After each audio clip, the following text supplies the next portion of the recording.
they've played with everyone twice. They've all had hit records on their own, everyone but Howie, and I think Howie's probably going to be the biggest one of them all when he puts his record out. So there's a sense, people asked, does that weaken the band? I don't think it did. I think it gave everyone a sort of sense of confidence. I think it strengthened the band, if anything, because it was good that we had that year apart where I didn't do anything, and they were very busy, and I think it let them know that they weren't just riding on my coattails.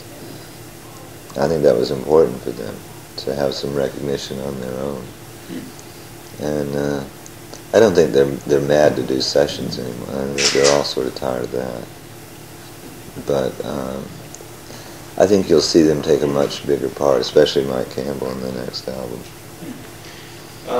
Pardon me for going back a bit, but Don't Come Around Here No More came out at a time when, like Prince had out Raspberry Beret, there was the Paisley. It was before that. Before that? Yes. But it was kind of close, though. Yeah, we were very surprised when he came out with the psychedelic album. And then there was Paisley Underground Woman in LA, neo-psychedelic bands in Britain.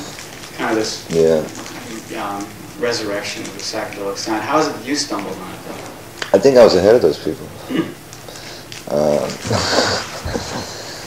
We think it's very funny now that, you can see these kids even in Japan with the little glasses and the paisley shirts. Because when we were doing that, it was just a joke. I think Dave Stewart was around that time, and I had gotten into this thing, anti-fashion, where everyone was wearing very short hair, and so I'd let mine grow like really long because it just seemed to upset people. And so then it just went step by step, oh man, let's get some of these and this jacket and this shirt, and we weren't trying to create fashion, though all of a sudden it became very fashionable, to which we immediately stopped doing it.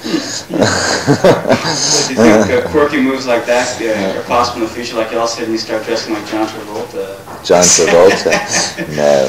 You pull up the Saturday night... I don't know, it was just an accident. When I brought the record in, the record company thought, oh dear, not psychedelia, that's not going to go, And I wasn't thinking about it. The band even thought it was a little weird, I think, for a while, though. Pretty soon they were wearing the same clothes. But now you can buy them in, department stores. Well, the thing is psychedelia was very controlled psychedelia. It's a different sort of psychedelia. Yeah, well, it's not something you have to take acid to enjoy. It's a short 4-minute songs. And then we did, I think the biggest probably, well, we were really shocked when Prince did it at the same time. We just went, wow, how weird, we thought that was very strange, because it was within a month, and then I think the video we made had a lot to do with that sort of trend. But psychedelia is never meant to last. It was only meant to shake things up. I just felt that everything I was hearing on the radio was very predictable, and I felt that most of the artists, especially in America,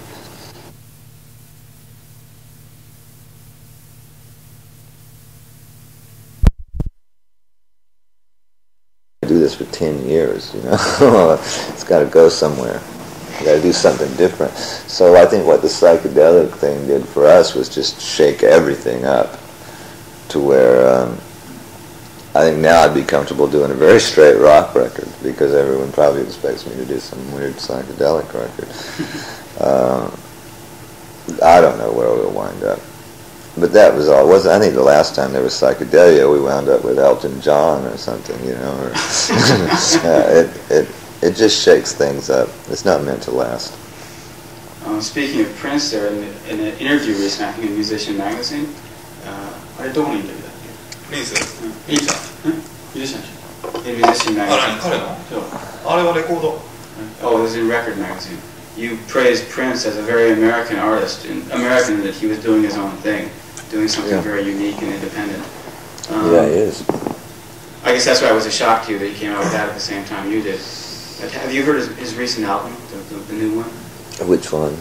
Just came out, I believe. No, I haven't heard his newest one. No, I've been on tour or something. How about albums by any other new artists that bear notice? I haven't heard much because I've been out here on the road. The last band I heard that I thought showed some potential was the Del Fuegos. I think they're going to be an interesting group. Just a very raw garage band, really. And I saw them in a bar one night, and I think that there's some promise there. There's probably a few more, but I can't think of them at the moment. When you first came out yourself, did you liken yourself to any bands? I thought, they're a lot like me. I wonder how far they're going to go. When we came out, there was a trend. It was at the height of disco, and in the 70s, when there wasn't much going on. When we came out, people thought we were a very strange band. There were a lot of bands that were playing the same circuit. We played a lot of bands. We played with punk bands a lot. We were on shows with Blondie, the Ramones, Elvis Costello. I think we felt a kinship to those. Well, really, our first hit, our first album was a hit in England. Was the first place where we were ever recognized. So I think there were a lot of English bands that we felt. There were a lot of people that knew something was wrong. It took a couple of years for us to break through, for everybody to break through. And then they called that the New Wave, which we still find very amusing. At how many years they could call something the New Wave. It was, but that was kind of like what that was like. There were a lot of bands, yeah. Speaking of which, you mentioned Costello here. He wants you to give a short evaluation of 3 artists here. The first being Costello, the second being Nick Lowe, and the third being Huey Lewis. What the relevance of these 3 are to you, I guess, is something. Elvis Costello, I remember seeing him when in London before he had a record out, when he just played by himself with a guitar, and I thought he was a very good songwriter. And I admire his sense of adventure. Nick Lowe I could do 2 hours, and he's one of my closest friends in the world. I love old Nick. Is that right? Yeah, I just saw him before I left on the tour. I spent 2 days with him. I visit him in London now and then. He's a dear friend of mine, and highly overlooked. I think highly overlooked, but he's a wonderful fellow. True. Really has a big heart, old Nick. What do you like best about him? What do I like best about Nick? Let's say as a musician. As a musician? His sense of humor, I think, which is very important, which is vanishing, I think. Huey Lewis I can't see any use for at all. Is that right? What's that? I just don't see any use for that at all. Sounds like production line music to me. It doesn't sound to hear any soul or any... I don't believe a word he says. I don't believe nothing that guy sings. I look for believability. A good vocalist to me is someone I believe. But that stuff just sounds like production line stuff to me. He's probably a nice guy. How about anything else on the top of the charts that sounds credible to you? I think Mellencamp's starting to get pretty good. I think that it took him a while. I think that he had to figure it out. That he always meant well, but I think it's just taken him in the last couple of records that he's finally figured out how to get it across.